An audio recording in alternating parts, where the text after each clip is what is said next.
Hi kids, this is OT with Ms.B. I'm a certified occupational therapy assistant. I work for the school district and I have many years of rehabilitation experience. I've done a plethora of different occupational therapy experiences, but I love working with kids and helping them to find ways to access their learning in the best way possible so that learning can be enjoyable. So today, this video is going to be a really fun story called The Color Monster. It's a pop-up book, and I am not just going to be reading this story, but we're going to talk about some strategies on how to regulate our emotions, some strategies on how to self-advocate or ask for help, and just things we can do to help us cope when we're feeling all sorts of different emotions that are perfectly fine, but maybe they're not going to help us to learn in the best way.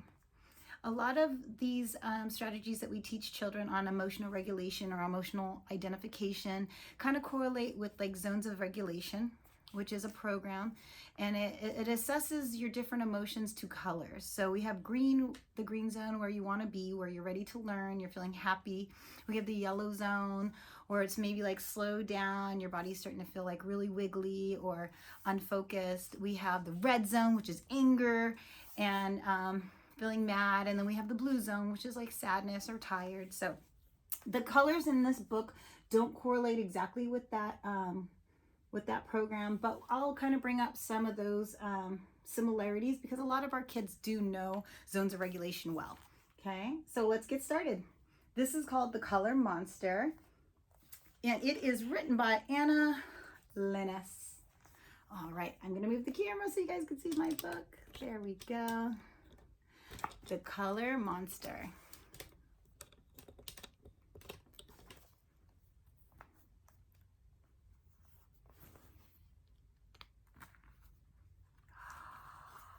Ooh, what do we have here? Look at this beautiful monster. This is my friend, the Color Monster. Today he's feeling all mixed up, but he doesn't understand why. Look at you, monster. You're a mess. Look at all these beautiful colors. You ever feel like that? I know I do. Ooh. You've jumbled up all of your emotions and all of your colors too.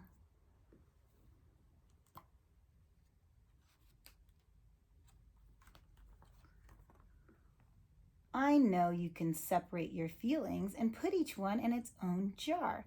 If you'd like, I can help you.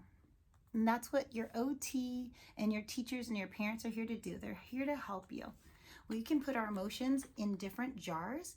And the nice thing is that jars have lids, and it's okay if those emotions come out sometimes. We just have to know when to put them in and how.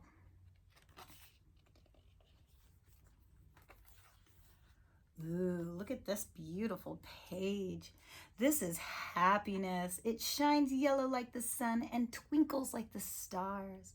When you're happy, you laugh, you jump, you dance, and you play. You want to share that feeling with everyone. Now, if you're used to the zones of regulation, this would be like the green zone. And that's where we'd like to be when we want to learn. Doesn't mean you have to be happy and dancing and all that stuff to learn, but we do need to be able to be focused so we can hear what the teacher's saying with an open heart, mind, and still body.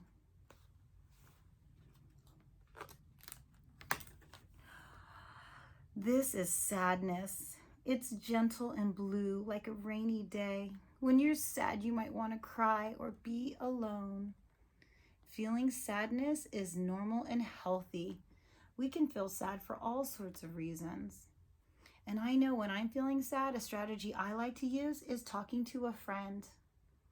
We can talk to an adult and tell them why we're sad. Maybe getting out that feeling could help us feel happy again. Maybe we do need to take a break and take our little rest so that we can kind of try to figure out why we're feeling sad.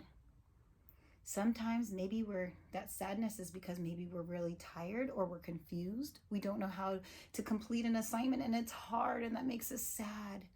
But you know what?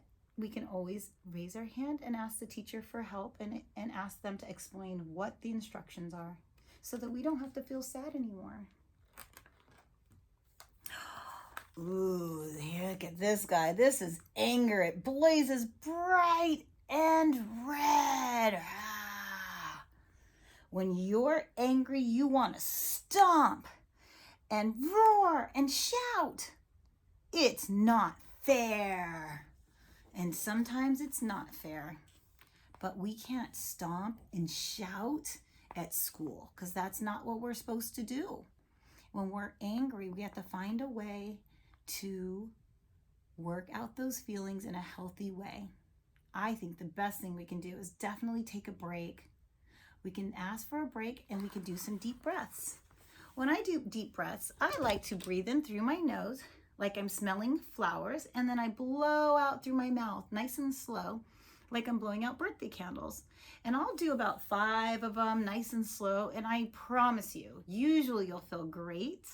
If you like, there's one of my favorite songs on YouTube is called The Breathing Rainbow, and it will guide kids through some really good breathing exercises. So let's do 3 together, okay? We're gonna breathe in through our nose, smelling those flowers. We're holding in the beautiful scent of the roses, and we're gonna blow out your birthday candles. Ms.B has a lot of birthday candles. We're gonna do it again, in through your nose, out through your mouth, into your nose, and out through your mouth. Sometimes I'll just visualize something that makes me feel happy, like my daughter, or working with all you wonderful kids, and I will no longer be in the red zone, and that means I'll be ready to learn, and that's where we need to be. All right, let's see what's next. Ooh, look at this. This is fear. It hides in the black shadows. When you're afraid, you feel tiny and helpless. Fear makes it hard to be brave, but you are brave. You get up every day, you go to school, and you try your best, and that makes you brave. But there's a lot of things to be afraid of, and it's okay to have fear. But I know that staying afraid is not good. It doesn't feel good. So we can put the fear right between our hands and squish it away. Oh, we do palm squeezes. 2, 3, 4, 5, 6, 7, 8, 9, 10. Or sometimes I'll just do these type of palm squeezes. 1, 2, 3, 4, 5. And I'll do it again and again. That deep pressure really helps kind of bring all that stuff to the surface and helps you to relax. When you're feeling fearful, it's a really good time to go talk to an adult that you trust and tell them why you're afraid. Because usually there's nothing really to be afraid of.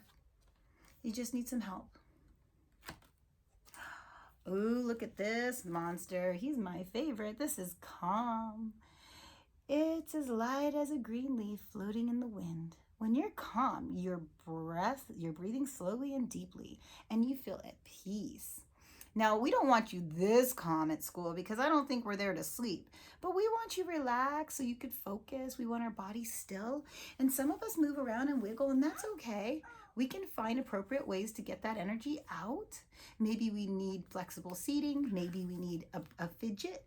Maybe we need to sit on a ball, or we need some stretchy band, or we need some breaks. We have a lot of strategies we can do to keep us here in the nice calm zone without being too sleepy. If you get too calm, maybe you need to go and jump on the trampoline or do some bunny hops. So you have a lot of strategies you can do to kind of get into the right green zone. All your feelings are in their places now. See? They're easier to understand when they're not all mixed up together. Can you guys help me? We're gonna try to see what's inside these bottles. So you're gonna have to take these 2 fingers, these 2 little pincher fingers, and I need you to come and help me. Pull this one up. Let's see what happened to sadness. It's inside the bottle. Let's shut the lid. Did we do a good job putting anger away? Yes, we did. And remember, with anger, we took our deep breaths in the nose, out the mouth. We talked to an adult, took a sip of water, took a little break. When we were sad, we also talked to an adult. Maybe we took a break. Okay? Definitely want to try to get out of that sad zone. Here we have fear. Oh, that's where we put the fear between our hand and we did the palm squeezes. And then we got the fear right inside of its bottle where it belongs. here we have calm. Calm is a great place to be. Remember that guy hanging on the hammock? And we don't want to be too calm though. So sometimes this is where we might need to do some bunny hops or jump on a trampoline. And this is happy. And of course, it always feels nice to be happy. Right? We got that right there. We got all of our emotions, and there's many more, but we've got some big ones here, nice in their places. But look at this. But wait, there's one feeling left over. What could it be? I don't know. I see some hearts and I see a lot of pink, and it reminds me of one day of the year where there's a lot of hearts in pink and red. Did you guess what it is? Did I hear someone say Valentine's Day? Well, Valentine's Day is about love, and so is this pink monster. And I love working with you guys, and I love to see you learn, and I love to help you learn, and I want you to enjoy learning because it really is fun. You know what makes learning hard is when we don't have the answers or strategies to help us to be ready to learn. So that's why I'm here to help you. All you got to do is try, and I will help you do the rest. All right, that was the color monster with OT with Ms. B. Thanks for joining, and I will see you with a new video soon.